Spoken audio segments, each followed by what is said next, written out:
أشهد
mohon perhatian anak-anak yang di belakang ya, anak-anak. Kita sudah mau masuki beda sholat Jumat ya, anak-anak di belakang, supaya jangan ada yang pada ribut ya. Nanti setelah selesai sholat Jumat boleh main lagi ya, anak-anak ya. Terima kasih.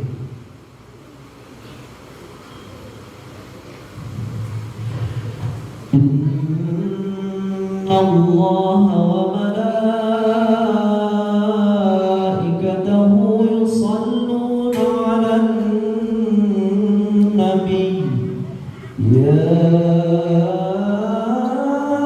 ayyuhalladzina amanu sallu 'alaihi wa sallimu taslima. Assalamualaikum warahmatullahi wabarakatuh. Allahu Akbar, Allahu Akbar, Allahu Akbar, Allahu Akbar. Asyhadu an la ilaha illallah. Asyhadu an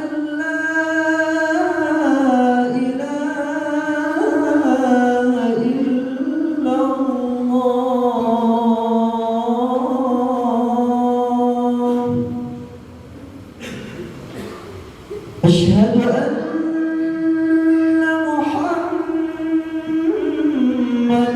رسول الله.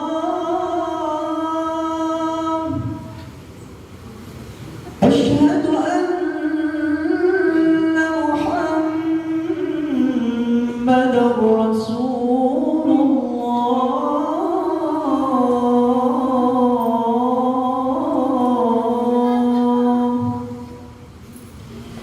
حي على الصلاة،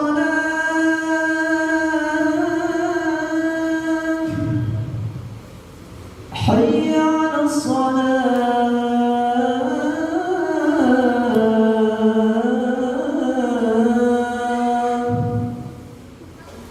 حي على الفلاح،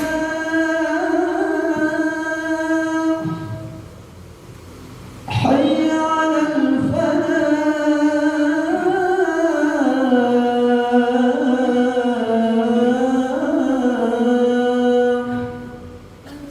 الله أكبر، الله أكبر، لا إله إلا الله.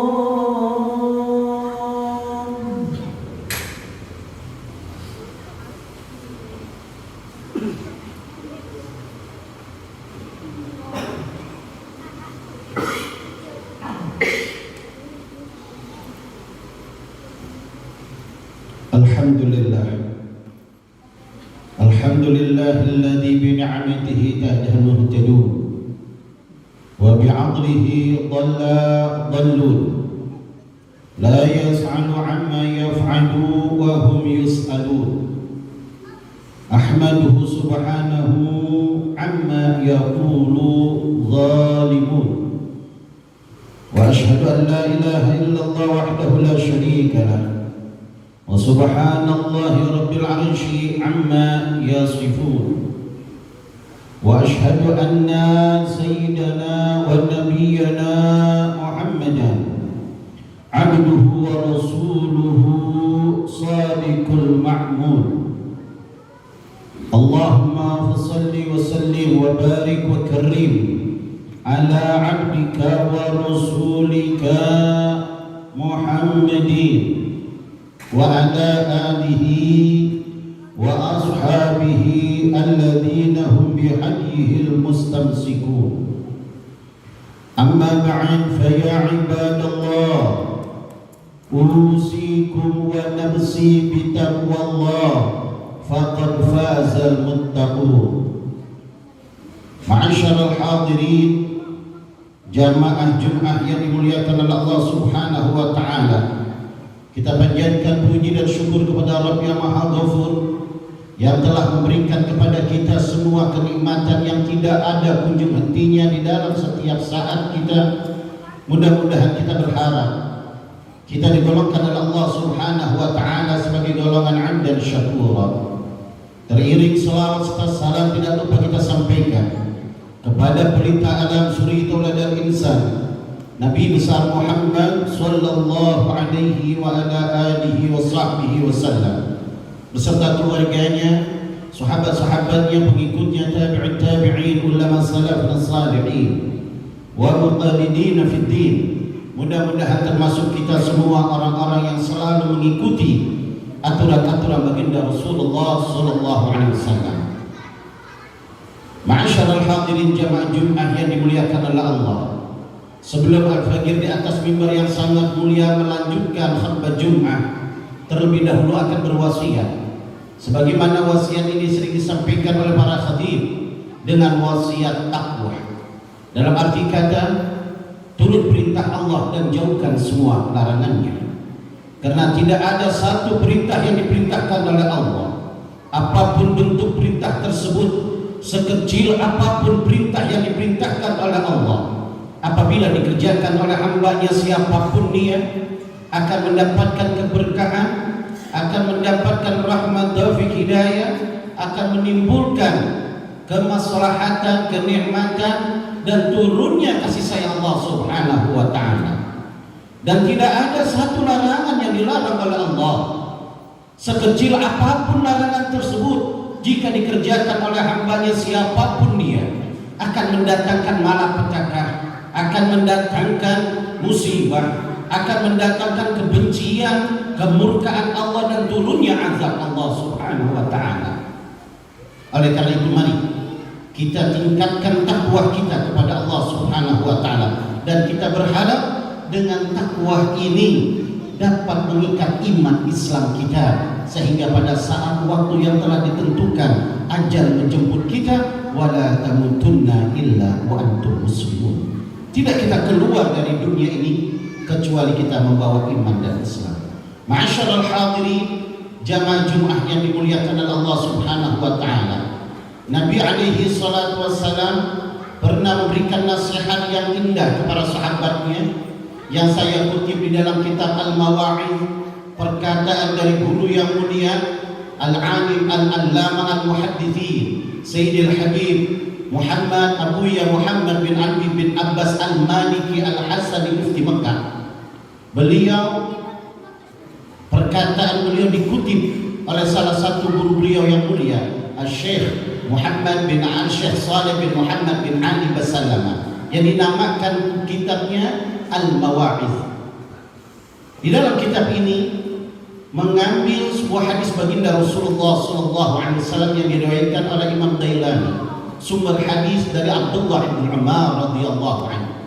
Qala Nabi sallallahu alaihi wasallam, sittatul asya tuhbitul a'mal.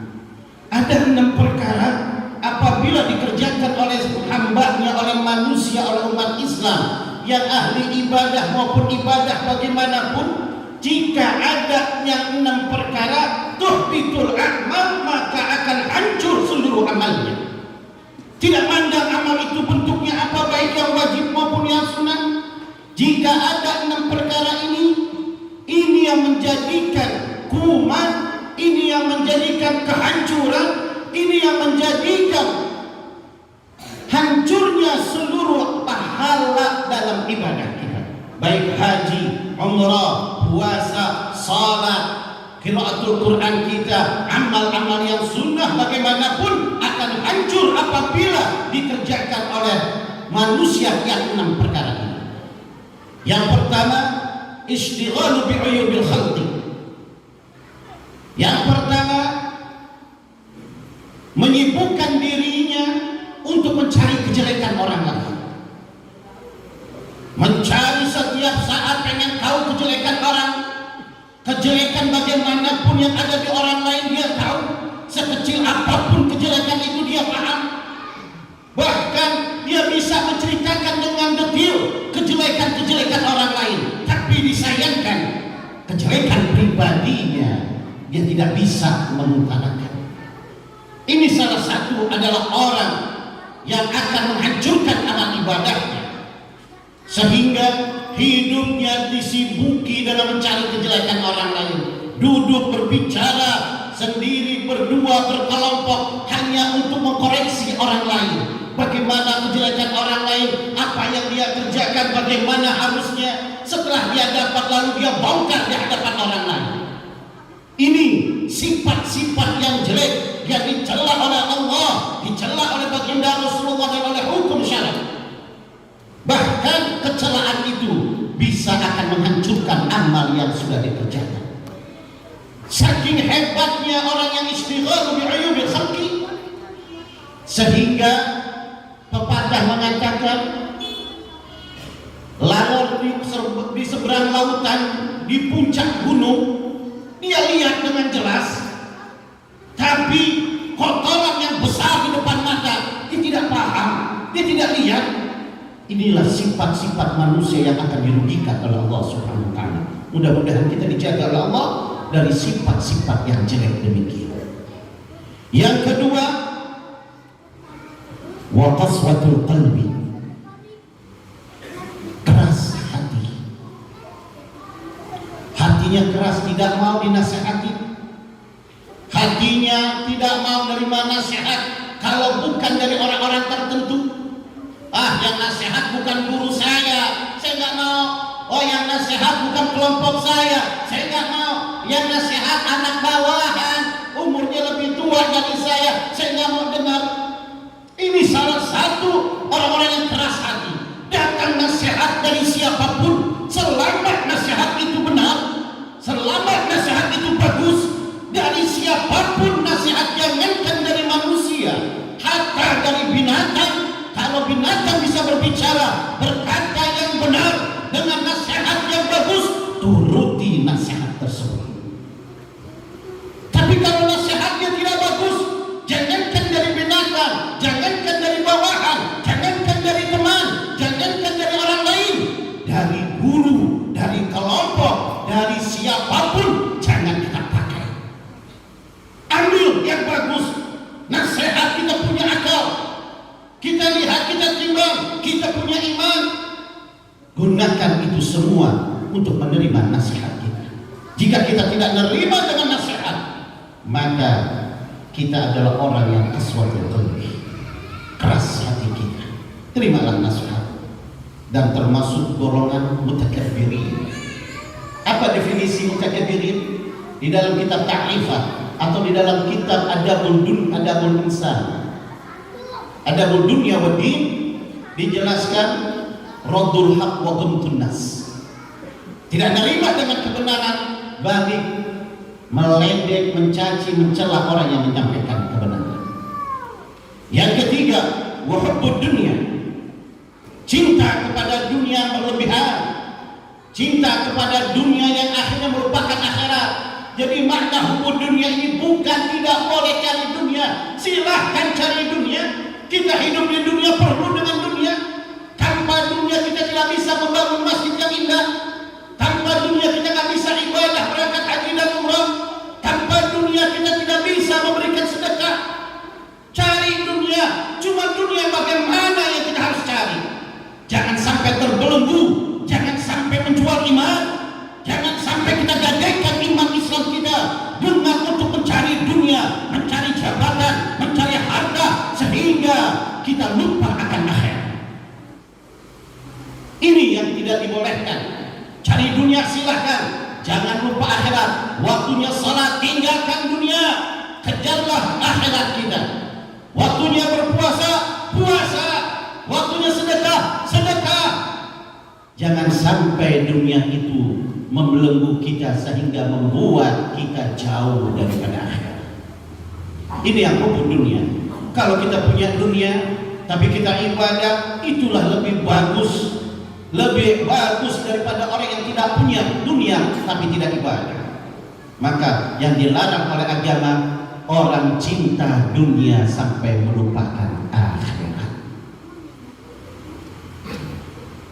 Yang keempat, wakilatul hayat, gak punya rasa malu. Sedangkan malu itu adalah sebagian daripada iman. Kalau orang sudah tidak punya malu, dia berbuat salah justru bangga dengan kesalahannya, dia berjanji, dia ingkar dengan janjinya. Bagaimana imannya?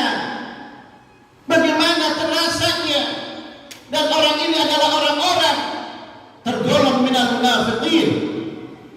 Idza kalama kadzdzaba.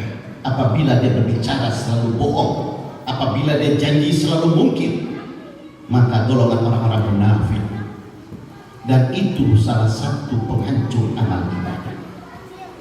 Harus punya rasa malu.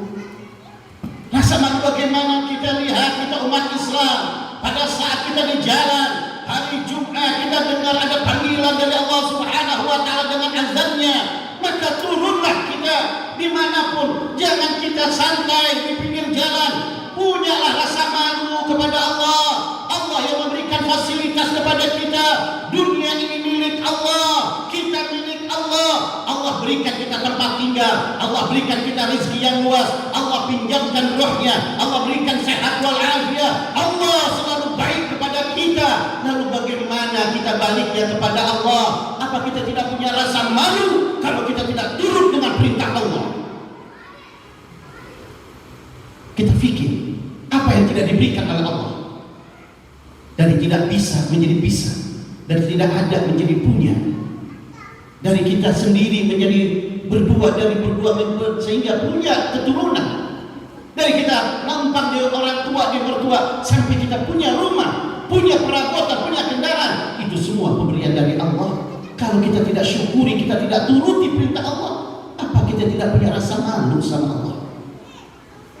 Ayo balik lagi saudara, sebelum Allah ambil kembali apa yang menjadi haknya Allah. Yang kelima, wathulul amal. Terlalu panjang angan-angan, terlalu muluk cita-cita. Kerja enggak. Andai kata berandai-andai, yang penting kita jadi Islam tuh gampang, sholat, sedekah, beres. Itu tulul amal. Nggak seperti itu Islam mengajarkan. Ada hukum-hukum batas-batas. Boleh sholat kewajiban, beramal, ada kebaikan, tapi hukum-hukum syariat harus dijalankan. Karena kita sudah masuk dukhulul Islam kafah, masuk ke dalam agama Islam secara menyeluruhnya. Harus kita patuhi peraturan-peraturan agama. Bukan hanya sholat kewajiban bagi semua umat Islam. Sedekah adalah perbuatan yang baik, tapi menjalankan perintah Allah itu juga harus dijalankan. Jangan sampai tenang aja, gampang, kita istighfar juga beres, betul. Tetapi betulkah kita diterima? Betulkah kita diampuni? Berharaplah kepada Allah, jangan terlalu kita rojak yang berlebihan.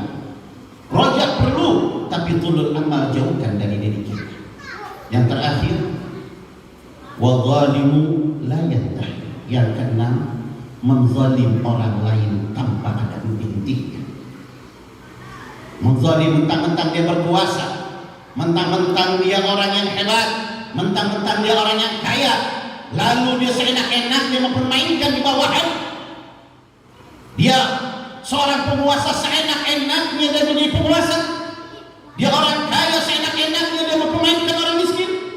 Dia atasan, seenak-enaknya mempermainkan orang bawahan. Menzalim dengan seenak-enaknya, mentang-mentang dia memiliki semuanya, lalu dia berkuasa seakan-akan dia adalah paling hebat di antara orang lain. Ingat siapapun yang berkuasa di dunia ini bakal mati. Lihat bagaimana Qarun, bagaimana Namrud, bagaimana Abrahat, bagaimana Fir'aun. Mereka raja-raja dunia, zalim, ingin meninggal, menghancurkan, mengaku diri sebagai Tuhan, tidak mau turut perintah Allah Subhanahu wa Ta'ala. Allah hancurkan mereka sehingga hinanya mereka, namanya pun tidak laku. Tidak ada yang pengen memiliki nama-nama orang-orang yang zalim. Di dunia sudah dihinakan, apalagi di akhirat. Ayo balik kepada diri kita sendiri. Bagaimana dengan tingkah laku kita? Mudah kita berharap yang 6 perkara ini tidak akan ada di diri kita. Andai kata ada di yang 6 perkara ini di diri kita, buru-buru kita mohon kepada Allah ampun dan bertobatlah sebelum ajal menjemput kita. Mudah-mudahan dari khutbah yang sangat singkat ini Allah Subhanahu wa taala memberikan kepada kita rahmat, taufik, hidayah dan inayahnya. A'udzu billahi minasyaitonir rajim. Wa tawassaw bil haqqi wa tawassaw bis sabr. Barakallahu li wa lakum fil Qur'anil 'azim wa nafa'ani wa iyyakum min ayati wa dzikril hakim. Aqulu qawli hadza wa astaghfiruhu innahu huwal ghafurur rahim. اللهم صل على سيدنا محمد وعلى آل سيدنا محمد.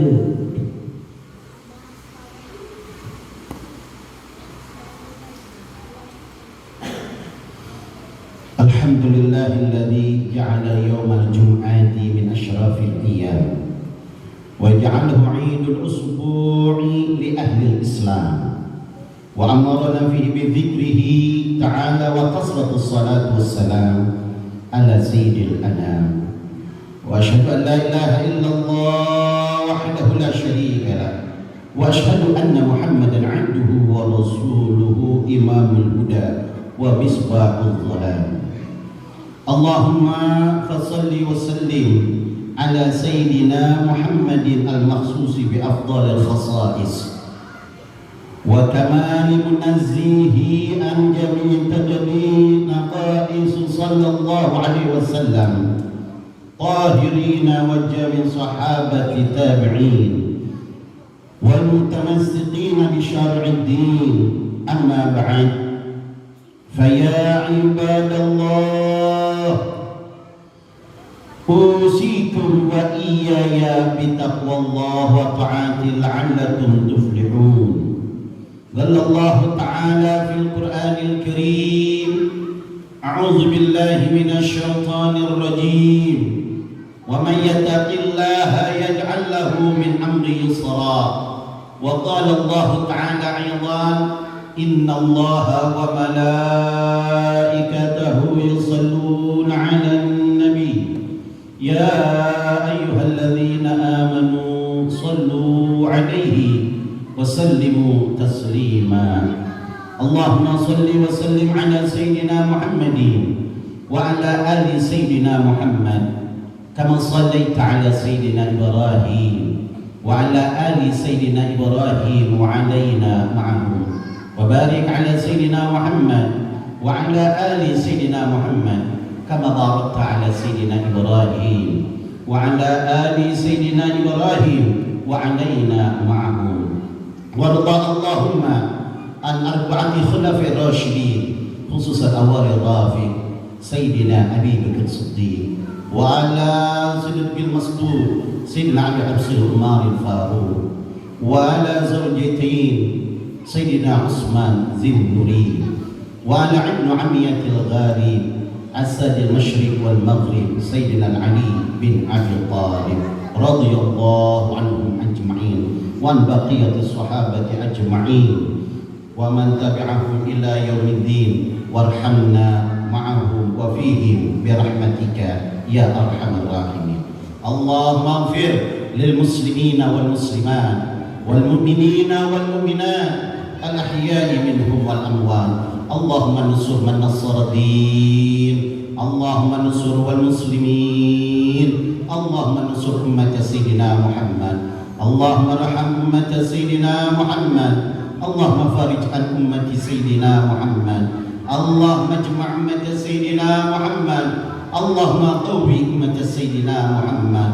اللهم أعز أمة سيدنا محمد. اللهم ننصر أمة سيدنا محمد في فلسطين يا رب. اللهم ننصر أمة سيدنا محمد في غزة يا رب. اللهم أعز أمة سيدنا محمد في فلسطين ونصرهم يا رب بحق سيدنا محمد. اللهم أهل الكافرين ويهوديين وإسرائيليين والبكائيين اللهم شتت شملهم. اللهم فرج جمعهم. اللهم زلزل في بلاد اليهوديين. اللهم قرب أجالهم. اللهم قتلهم. اللهم ضيق صدرهم بحق سيدنا محمد وعلى آله وصحبه وسلم والحمد لله رب العالمين. عباد الله إن الله يأمر بالعدل والإحسان بذي القربى وينهى عن الفحشاء والمنكر والبغي يعظكم لعلكم تذكرون لذكر الله الأكبر أستغفر الله لي ولكم. الله أكبر